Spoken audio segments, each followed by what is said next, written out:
एक video viral हुआ, रात का अंधेरा, जेसीबी मशीनें पेड़ों को उखाड़ रही थी और जंगल की हवा में सिर्फ 3 आवाजें थी, भागते जानवरों की, उड़ते पक्षियों की और टूटते पेड़ों की। ये सब हैदराबाद के कांचागांची बोली इलाके में हो रहा था, जहां यूनिवर्सिटी ऑफ हैदराबाद के पास मौजूद जंगल को रातों रात साफ किया जा रहा था। और सवाल ये उठा, किसके आदेश पर और क्यों?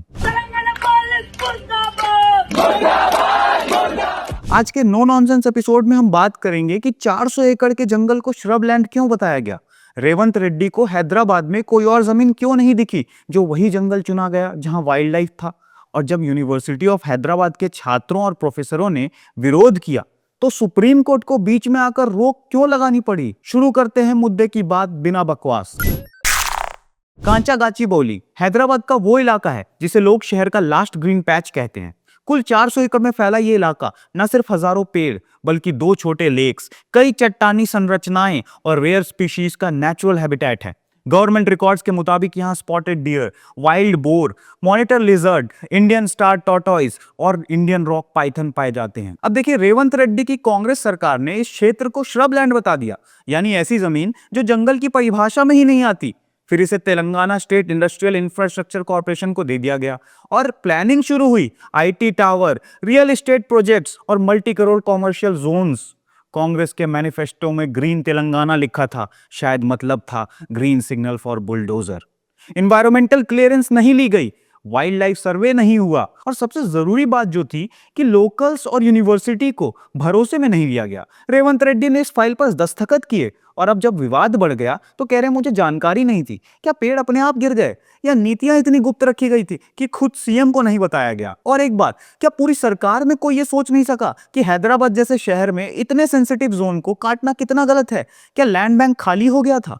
क्या इंडस्ट्रियल एस्टेट कम पड़ रहे थे? अब जब विरोध सड़कों पर दिख रहा है, यूनिवर्सिटी ऑफ हैदराबाद के छात्र, प्रोफेसर्स, एनवायरमेंटलिस्ट और स्थानीय लोग खुलकर सामने आए हैं। ऑनलाइन पिटीशन पर हजारों सिग्नेचर्स आए, सोशल मीडिया पर सेव गाची बोली फॉरेस्ट ट्रेंड करने लगा, तब जाकर सुप्रीम कोर्ट ने दखल दिया और ट्री फेलिंग पर तुरंत रोक लगाई। अब तेलंगाना हाई कोर्ट के जुडिशियल रजिस्ट्रार को इंस्पेक्शन के लिए भेजा गया। उनकी रिपोर्ट में साफ लिखा था जंगल में रेयर वाइल्ड लाइफ मौजूद है और एनवायरमेंटल हजार्ड हुआ है।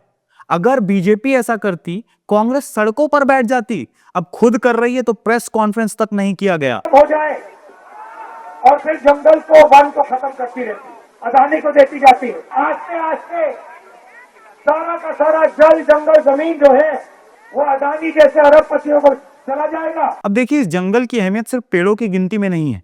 ये हैदराबाद के बायोडायवर्सिटी कॉरिडोर का हिस्सा है जो गंडीपट लेक, बॉटनिकल गार्डन और दूसरे ग्रीन बेल्ट्स को जोड़ता है। यहाँ पेड़ों की ऊंचाई इतनी डेंस है कि सैटेलाइट इमेज से टेम्परेचर अलग नजर आता है। इस इलाके में बर्ड्स के नेस्टिंग जोन्स हैं और हर साल यहाँ माइग्रेटरी स्पीशीज भी आती हैं। कहना कि ये झाड़ी है वैसा ही है जैसे ताजमहल को कह देना पुरानी ईंटों का ढांचा। अब मिनिस्ट्री ऑफ एनवायरनमेंट ने तेलंगाना से जवाब मांगा है। क्या क्लियरेंस ली गई थी? क्या इको इम्पैक्ट स्टडी हुई थी? अब इस पे सरकार ने जवाब दिया कि ये सब मास्टर प्लान के तहत था। रियलिटी में मास्टर प्लान था, जमीन बेचो, पेपर वर्क बाद में देख। सुप्रीम कोर्ट ने साफ कहा, ऐसे सेंसिटिव जोन्स में बिना क्लियरेंस के ट्री फेलिंग गैर कानूनी है। कांचागाची बोली कोई रैंडम पेड़ों का झुंड नहीं था, ये उन जानवरों का आखिरी घर था जो शहर में सिर्फ किताबों में बच गए हैं। जहां इंडियन रॉक पाइथन बिना पिंजरे के घूम सकता था, जहां हिरन की दौड़ और मोर की आवाज अब भी सुनी जा सकती थी। आज रेवंत रेड्डी की चुप्पी और कांग्रेस की चालाकी हमें याद दिलाती है, सत्ता बदलती है, नीयत नहीं। अब अगर आपने आज आवाज नहीं उठाई ना, तो कल आपके शहर का आखिरी जंगल भी ऑक्शन पर होगा। तब विरोध का कोई मतलब नहीं बचेगा। इस वीडियो को शेयर कीजिए ताकि हर कोई समझ सके कि जंगल की भी एक नागरिकता होती है। कमेंट बॉक्स में बताइए, क्या जंगलों और जानवरों को डेवलपमेंट के नाम पर अनदेखा करना अब नया नॉर्मल बन चुका है, या आपको लगता है हर पेड़ और हर जीव की गिनती अब गवर्नमेंट की नीतियों में होनी चाहिए?